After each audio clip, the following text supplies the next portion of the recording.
은돈벨레가 나폴리에서 우승을 경험한 후에 충격적인 한마디를 했습니다. 토트넘에서 한 번 더 도전하겠다. 왜 이래 진짜 왜 이래. 토트넘에서 골칫덩어리인 은돈벨레가 토트넘으로 돌아옵니다. 은돈벨레는 토트넘 역사의 한 획을 그은 엄청난 선수입니다.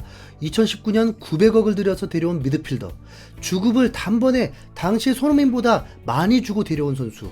지금 레비를 봐도 정말 대단한 도전을 했죠. 얼마나 공들였겠습니까? 허접한 선수를 토트넘에서 잘못 분석해서 영입한 게 아니라 나름 바르셀로나, 리버풀 등 B클럽들도 노렸던 선수였습니다. 하지만 지금 은돈벨레는 팔리지도 않고 먼저 사가겠다는 팀도 없습니다. 우선 주급 20만 파운드를 받고 있는데 돈 손해보면서 팔리고 싶은 마음이 없죠. 차라리 벤치를 지키겠다. 그래서 임대 여행을 떠나고 있는 겁니다. 2022년 리옹에서 4개월 임대 생활을 했다가 폭망했고 2022-2023 시즌 나폴리로 임대를 떠나서 무려 30경기나 출전을 했고 우승 커리어까지 쌓아버렸습니다.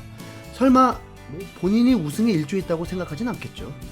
스파레티 감독은 은돈벨레를 데려오면서 은돈벨레는 훌륭한 선수지만 동시에 우리 축구에 적응해야 하는 선수다. 그는 공을 빠르게 운반하는 방법을 알고 있다. 공간으로 침투할 능력을 지녔다. 정기적인 출전을 통해서 본인이 가진 것들을 끌어올리기만 하면 된다라면서 매우 신뢰하고 있었습니다.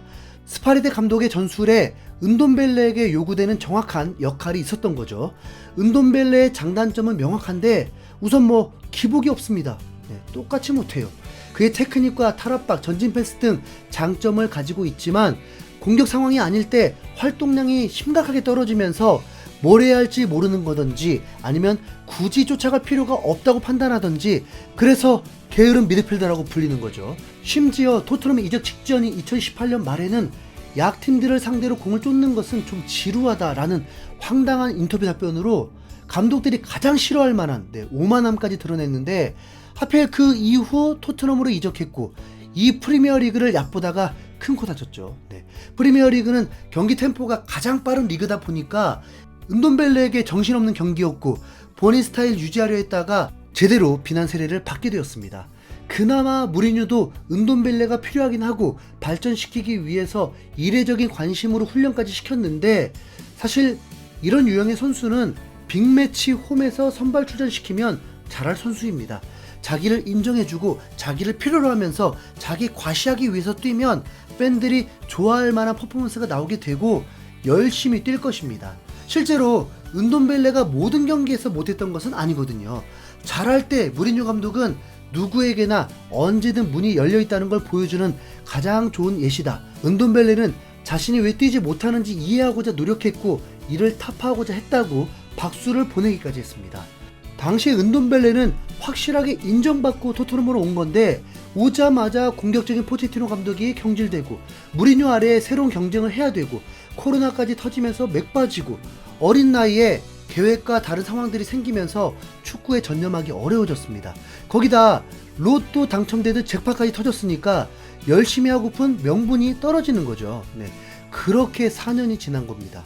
은돈벨레도 수준 높은 축구들을 경험을 해왔고 나이를 먹은 만큼 스스로 판단하는 게 있을 겁니다. 그 타이밍의 한마디가 토트넘에서 다시 도전하고 싶다 였습니다. 거기다 영국 매체 텔레그래프는 은돈벨레의 미래에 대한 결정을 내리기 전에 포스테코글루가 그를 면밀히 살펴보고 싶어하는 것으로 알려지고 있다면서 포스테코글루 감독이 은돈벨레의 잔류를 요청할 수 있다고 전한 것입니다.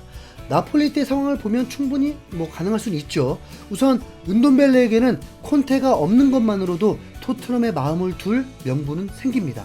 또한 포스테코글루가 공격적인 감독인 것을 감안하면 이미 공격형 미드필더 영입에 대한 마음이 확고하고 메디슨 영입에 대해서도 계속 언급되고 있다 보니까 평점 8점대 은돈벨레라면 어느 정도 차선책이 될 수도 있습니다.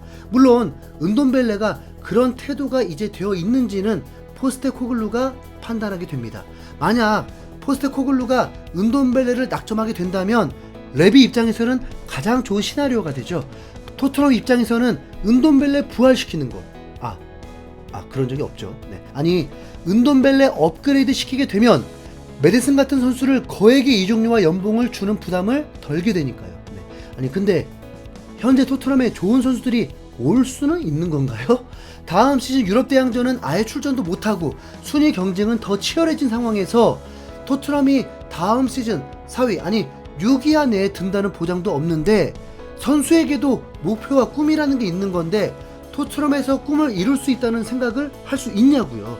히샬리송이 토트넘으로 이적했을 때 오로지 챔피언스리그에 나간다는 꿈을 이루는 거 하나 때문에 아스날이 아닌 토트넘을 택했다고 했습니다. 그런데 뭡니까? 제주스는 한 시즌 챔스 못 나갔을 뿐 다음 시즌부터 쭉 출전할 분위기입니다. 반대로 히샬리송은 하하. 토트넘은 이제 미래를 예측할 수 없는 최악의 타이밍이거든요.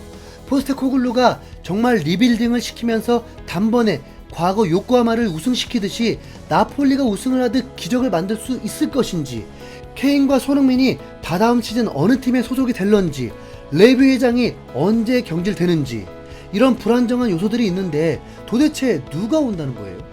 이제는 제이든 산초 영입설까지 뜬 상황입니다. 산초는 현재 나이 23살밖에 안 되는데 이미 주급이 손흥민보다 더 많은 현재 메뉴 선수입니다. 메뉴에서 이렇다 할 활약도 못하고 경쟁에서도 점점 밀리는 상황에서 그런지 토트넘 이적설이 떴는데 손흥민, 히샬리송이 있는 상황에서 거액의 몸값인 산초를 데려오려고 한다는 이적설이 가당키나 하냐고요. 토트넘은 골키퍼, 수비수, 미드필더 이적설들이 나와야 하는 게 정상인데 얼마나 올 선수가 없으면 기사조차 안 나오고 있습니다. 은돈벨레는 얘기가 좀 다르죠. 그냥 토트넘 소속입니다. 안 뛰어도 주에 3억이 나와요. 임대를 보내도 주에 최소 1억 5천 이상은 토트넘이 지불해야 하는 게 현실입니다. 은돈벨레가 우승 트로피도 들어봤고 경험과 경력도 쌓인 만큼 프리미어리그를 대하는 태도가 바뀌길 바라는 게 더 빠른 거 아닐까 싶습니다. 그런데 사람 안 변한다던데요. 그죠? 포스테코글루의 전술로 보면 우선 은돈벨레 입장에서 이전과 다른 미션을 받게 될 확률이 매우 높습니다. 그때 무리뉴, 산투, 콘테 감독 모두 수비적인 태세를 유지하는 전술이었고 거기에 은돈벨레는 최악이었던 거죠. 하지만 은돈벨레가 스파레티 감독의 공격 축구에서 계속 백업으로 기용은 됐었고 스파레티 감독에게 인정받은 부분도 있고 본인도 특별히 불만 없이 뛰었던 걸 감안하면 포스테코글루의 공격 축구에서 높은 위치의 미드필더로 기용되면 본래의 제 역할을 할 수 있는 선수입니다. 확실한 건 은돈벨레는 우쭈쭈쭈쭈 해줘야 할 선수가 맞으니까요. 어차피 800억 메디슨도 단점이 있습니다. 킥력은 에리센만큼 좋은 선수고 활동량도 넓고 수비 가담 희생 능력도 좋은 그런 선수지만 경기 조율 능력이나 볼을 중원에서부터 전방까지 운반하는 스킬은 매우 부족한 단점도 있기 때문에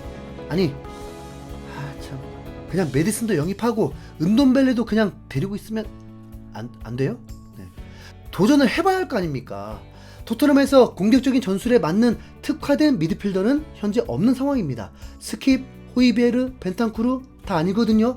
임대간 선수로 봐도 윙크스도 아니죠. 로셀소가 부합될 수도 있긴 한데 이미 본인이 토트넘에서 뛰기 싫다는 걸 밝혔고 아스톤빌라와 강하게 연결되고 있습니다. 텔레그래프에서도 로셀소가 매각될 예정이라고 했죠. 어차피 지금 토트넘 자원으로도 공격 축구를 구사할 수도 없습니다. 로셀소, 윙크스 보내면 메디슨은 데려올 수 있고 페리치 보내면 주급 세이브 되고 어차피 은돈벨레 주급은 계속 지불되고 있었으니까 공격 축구에서 은돈벨레가 어떤 모습을 보여줄지 한번 보고는 싶네요. 이상 현실만 직시하는 흰수염 고래였습니다. 감사합니다.